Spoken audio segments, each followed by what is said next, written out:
Good morning, folks. We had a special video come out last night. Very different format. We've got space weather and Arctic air intrusion southward. Good bit of space science news here as we're starting with our star at spaceweathernews.com. And we find tiny wannabe bright active regions on the north and tiny dark patches of coronal holes on the south. We'll start there. One of the coronal holes delivered intensified solar wind yesterday. Density rises first, then a plateau of the particle counts. It brought us up from what was anemically slow solar wind to around normal solar wind speed. No concerns from the event, but in the KP index activity you see how sometimes it's not about the magnitude of the stream, it's about the change in telemetry, relatively. And speaking of those wannabe active regions, folks, this is pretty much what 2010 looked like on the Sun in the very early portion of cycle 24. Sunspots and solar flares were firing hard a year later, and that is coming. Quick little weather note as the extreme temperature swings are back. It's sub-freezing in many parts of Florida this morning, while the green color, which is above freezing, stretches up to Montana and actually into some patchy areas north of the Canadian border off the screen here. Again, currently warmer there than it is in Florida.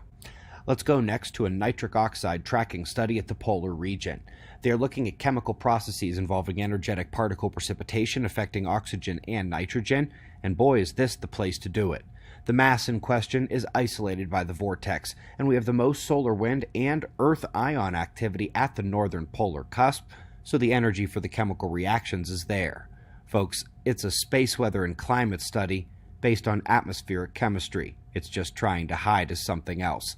And we're going to go back to that in a moment because first we're finding a star that has so much oxygen in it that the only explanation is that it's sitting inside a nova remnant with high metallicity.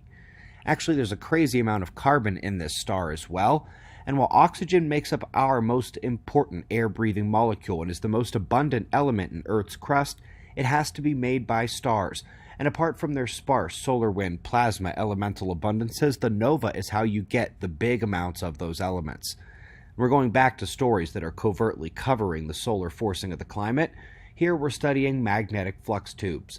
This is how energetic particles stream along the interplanetary magnetic field from Sun to Earth, Earth to Sun, and to all the planets.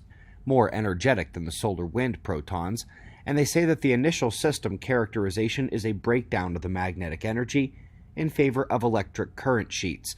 This has implications for material science, solar wind physics, galactic physics, and the primordial cosmic fields. And now we're really getting out there, because if the energetic aspect of the cosmos is the prince parading around as dark matter, then dust is the king.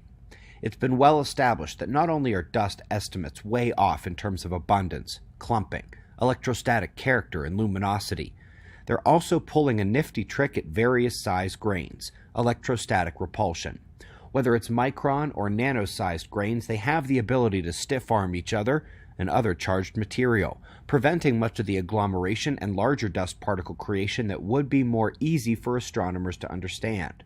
This plays at that large cosmic scale, the smaller galactic scale, and definitely in between, where we look at regions such as galaxy clusters, and now here, outside of the individual galaxies, indeed the plasma takes on a much more important role than the dust.